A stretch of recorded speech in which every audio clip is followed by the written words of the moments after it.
Why do you do the things you do? You have made thousands of decisions today. What to wear, what to eat, whether to text that person back, whether to keep watching this video or scroll away. And here's the uncomfortable truth. You think you made those decisions consciously, rationally, based on logic and free will. You didn't.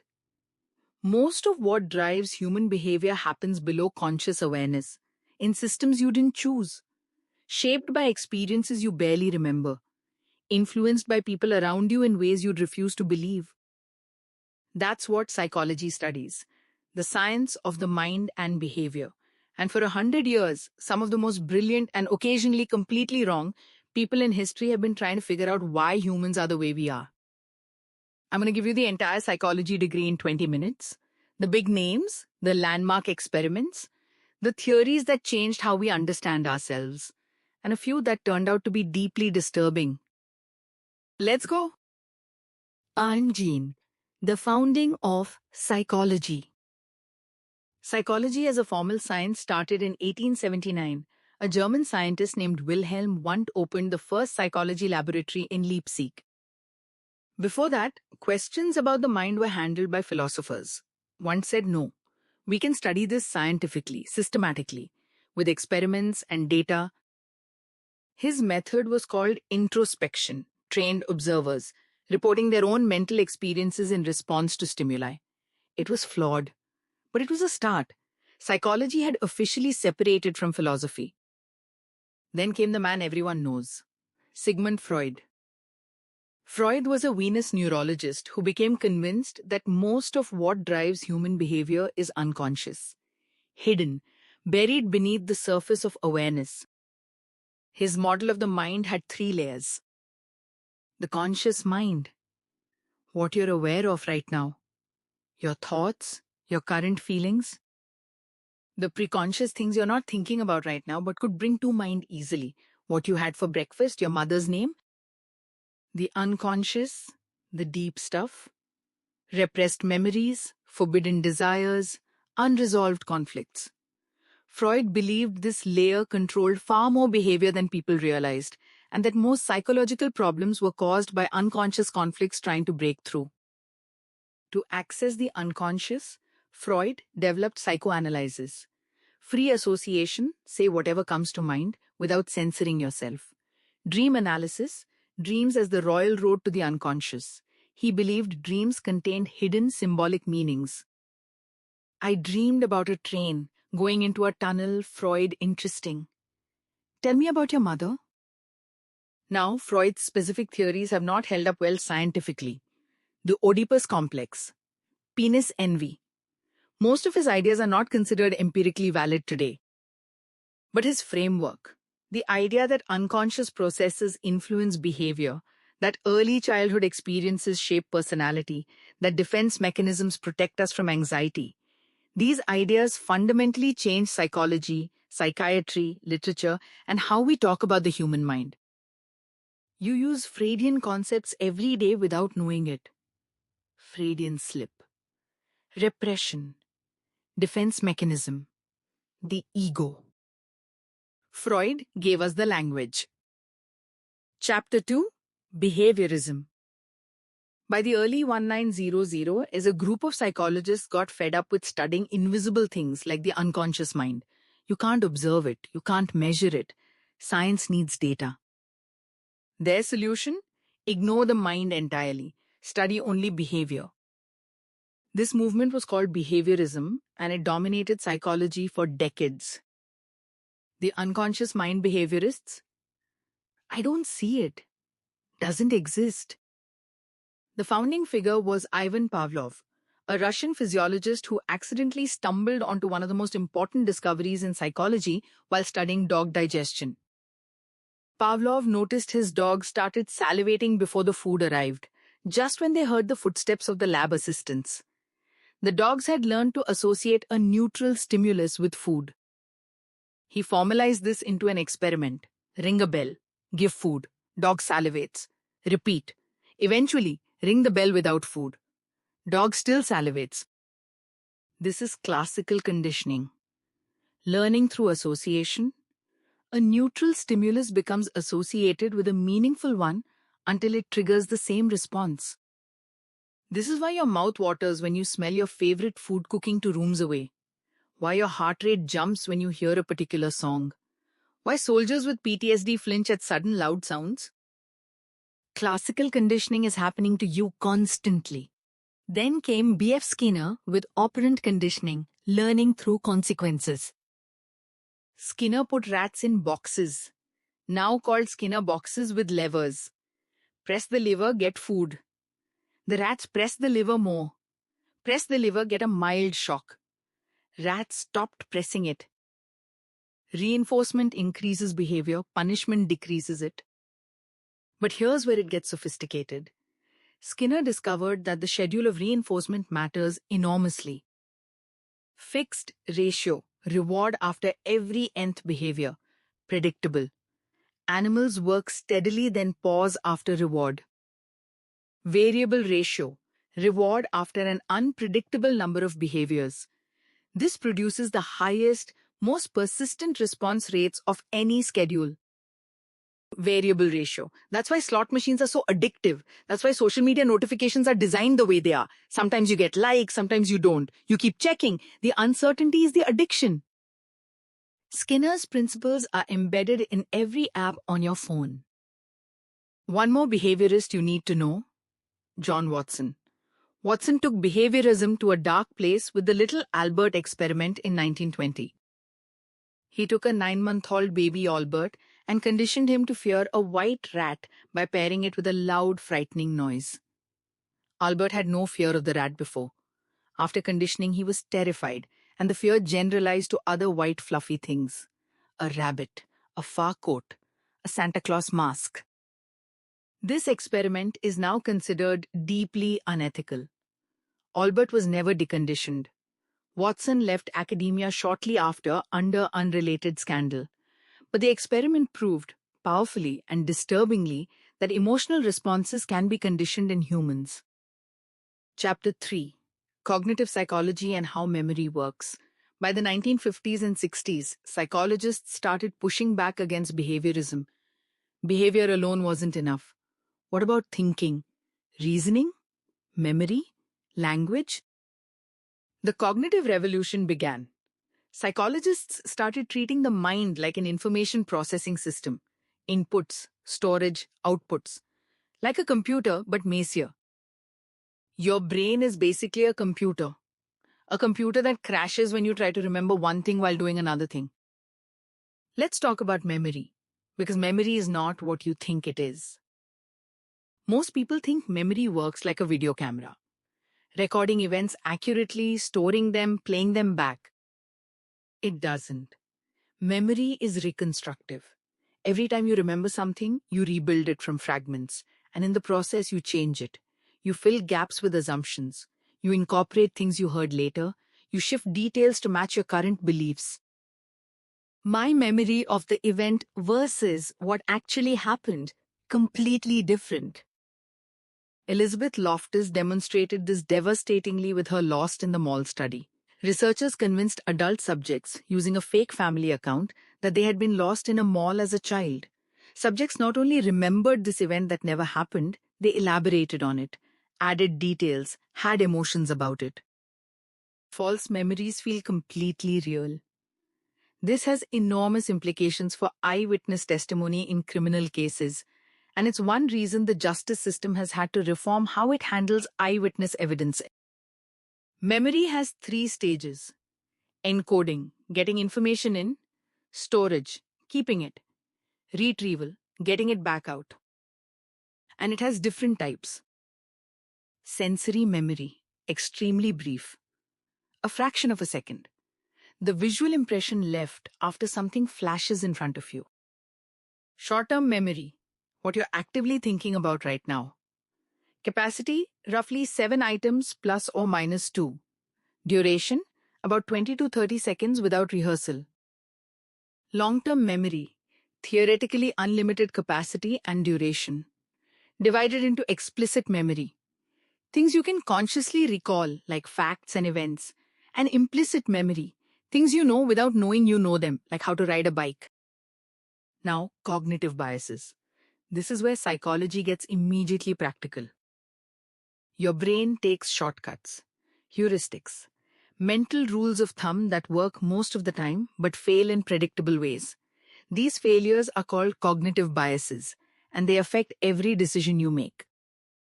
Confirmation bias. You seek out information that confirms what you already believe and ignore information that contradicts it.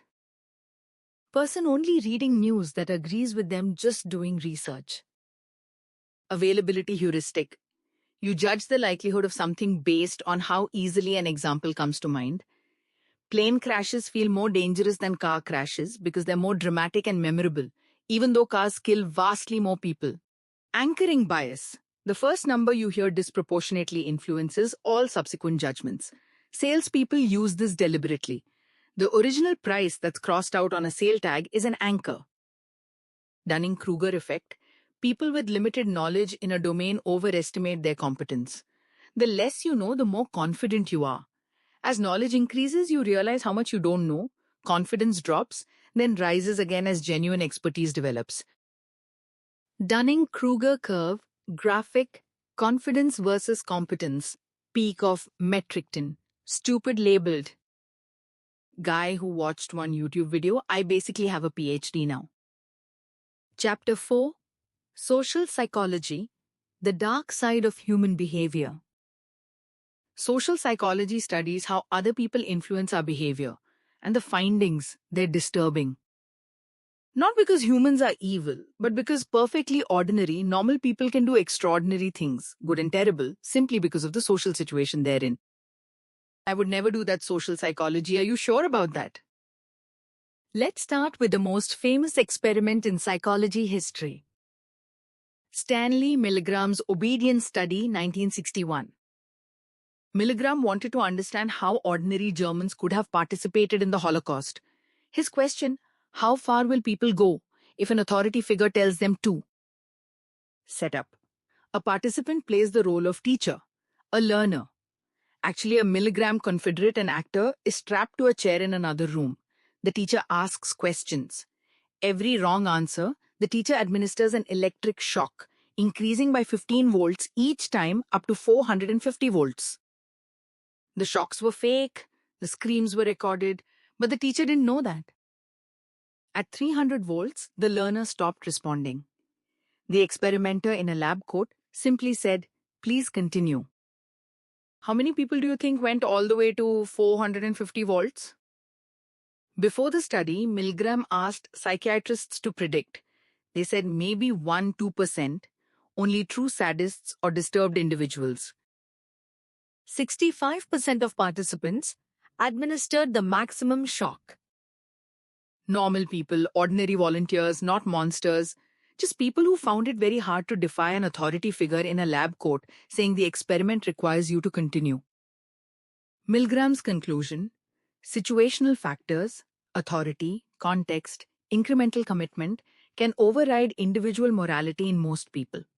This is called the agentic state, shifting moral responsibility to the authority figure.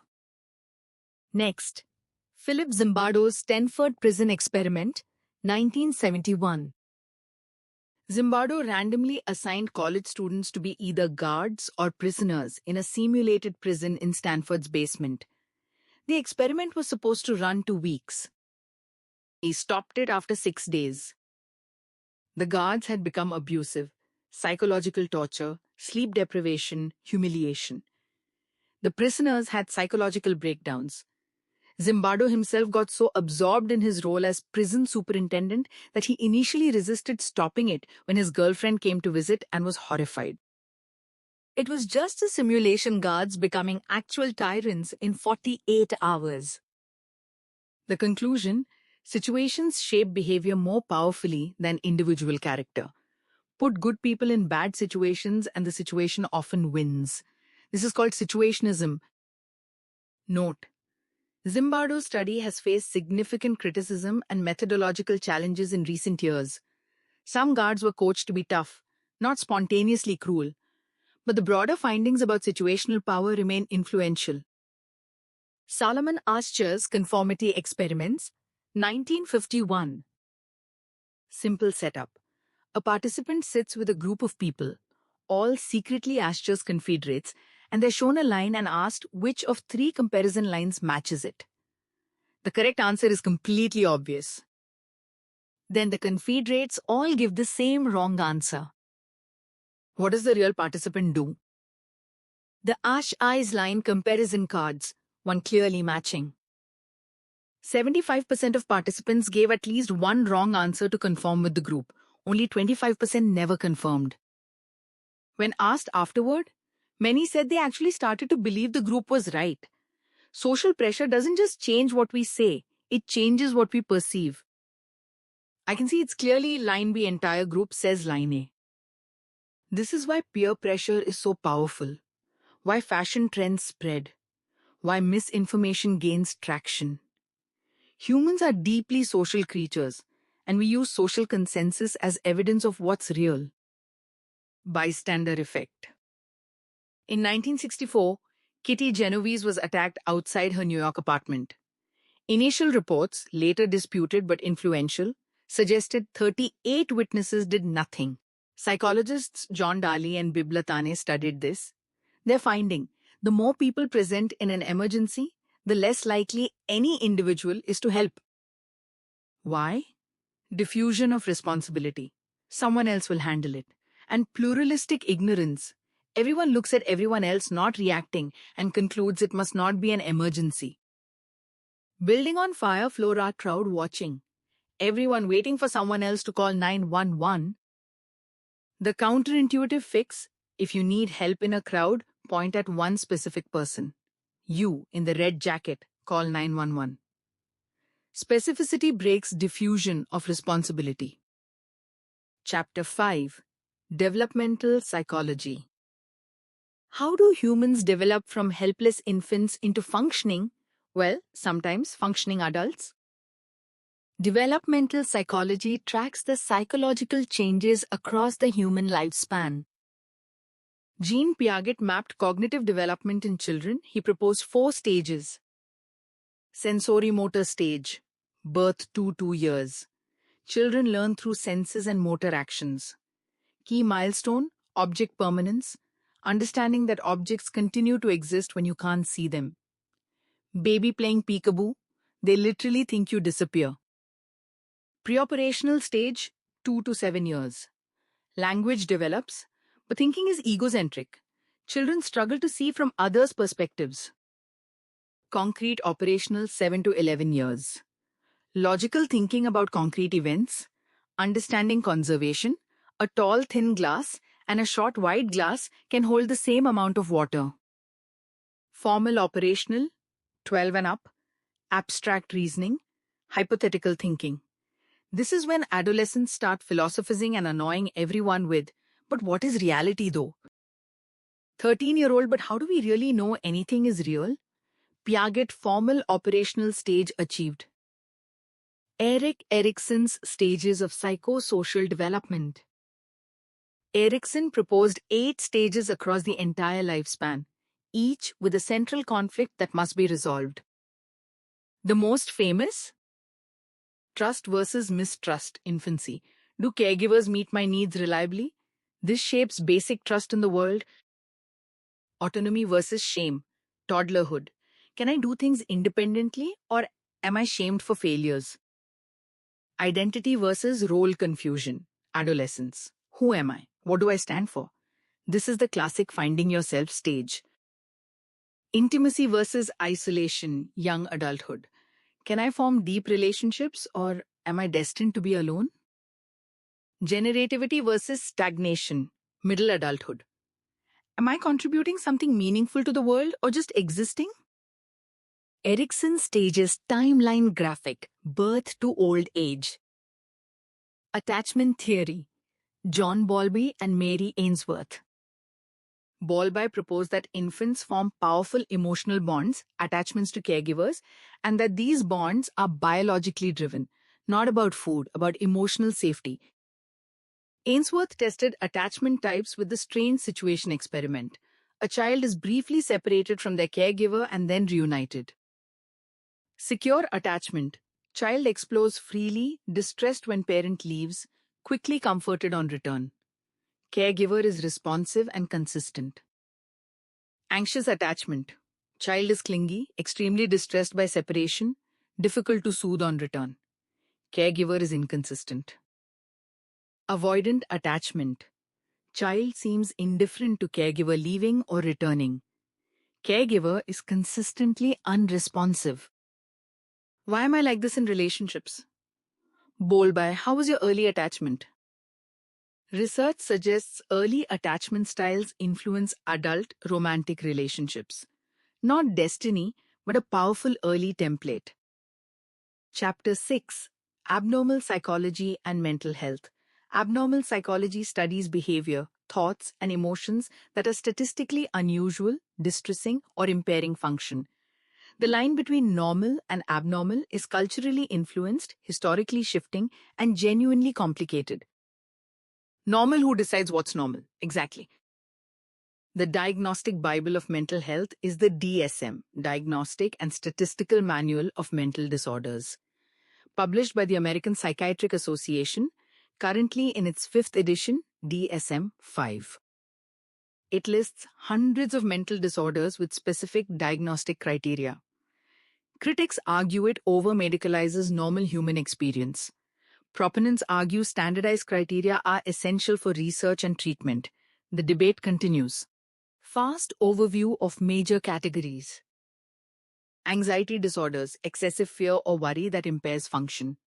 Generalized anxiety disorder, panic disorder, social anxiety, phobias, OCD, PTSD. Most common category of mental disorder globally. Mood disorders, disturbances in emotional state. Major depressive disorder, persistent low mood, loss of interest, cognitive and physical symptoms. Bipolar disorder, episodes of mania, alternating with depression. Psychotic disorders, loss of contact with reality. Schizophrenia, hallucinations, delusions, disorganized thinking. Contrary to common misconception, schizophrenia is not split personality, that's dissociative identity disorder, a completely separate condition. Schizophrenia, split personality, no. Stop it. Personality disorders, enduring patterns of inner experience and behavior that deviate significantly from cultural expectations. Borderline, narcissistic, antisocial personality disorders. Treatment approaches. Psychoanalytic therapy, Freudian. Uncovering unconscious conflicts through talk. Cognitive behavioral therapy, CBT, the most empirically supported therapy for most conditions. Identify and challenge distorted thinking patterns. Change behavior. Evidence-based and structured. Humanistic therapy, Carl Rogers' client-centered approach. Unconditional positive regard. The therapist creates conditions for the client's natural growth towards self-actualization. Pharmacotherapy, medication. SSRIs for depression and anxiety. Antipsychotics for psychosis. Mood stabilizers for bipolar. Works best in combination with therapy for most conditions. Treatment comparison chart. Chapter 7. Motivation, personality, and the self. What drives human behavior? What do people fundamentally want? Abraham Maslow proposed a hierarchy of needs, usually shown as a pyramid. Maslow's hierarchy, pyramid graphic. At the base. Physiological needs, food, water, shelter, sleep. Without these, nothing else matters. Next, safety needs, security, stability, freedom from fear. Then, love and belonging, relationships, connection, community. Then, esteem, self-respect, achievement, recognition from others. At the top, self-actualization, realizing your full potential, becoming who you could be. Maslow's argument, lower needs must be substantially met before higher needs become motivating. A starving person isn't focused on self-actualization. A person in danger isn't prioritizing esteem. I want to find my purpose in life. Did you eat today? No. The hierarchy is debated. Research doesn't perfectly support the strict ordering, but the fundamental idea that humans have a layered structure of needs, physiological, safety, social, esteem, growth, remains enormously influential in psychology, management theory, and education. Intrinsic versus extrinsic motivation. Intrinsic motivation, doing something because it's inherently satisfying. The activity itself is the reward. Extrinsic motivation, doing something for external rewards, money, grades, praise.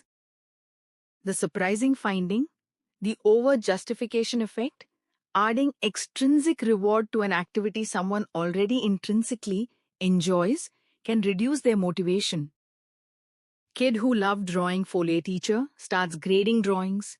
Folate kid stops drawing for fun.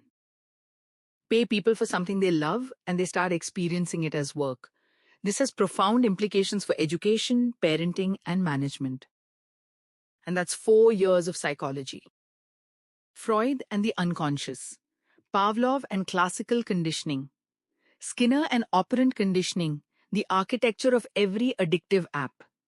Milgram proving that 65% of ordinary people will follow authority into darkness. Asch proving that social pressure changes perception. Memory that reconstructs itself every time you use it. Cognitive biases operating below your awareness right now. You now understand the scientific foundation for why humans think, feel, and behave the way they do. And more importantly, you can start noticing these mechanisms operating in your own life. That's the real value of psychology. Not just knowing the names, but seeing the patterns in yourself, in the people around you, in the systems designed to influence your behavior. Next video, the entire computer science degree. How computers actually work, algorithms, data structures, artificial intelligence, no coding background required. 20 minutes, free. Subscribe, because the best education is the one that doesn't cost $200,000.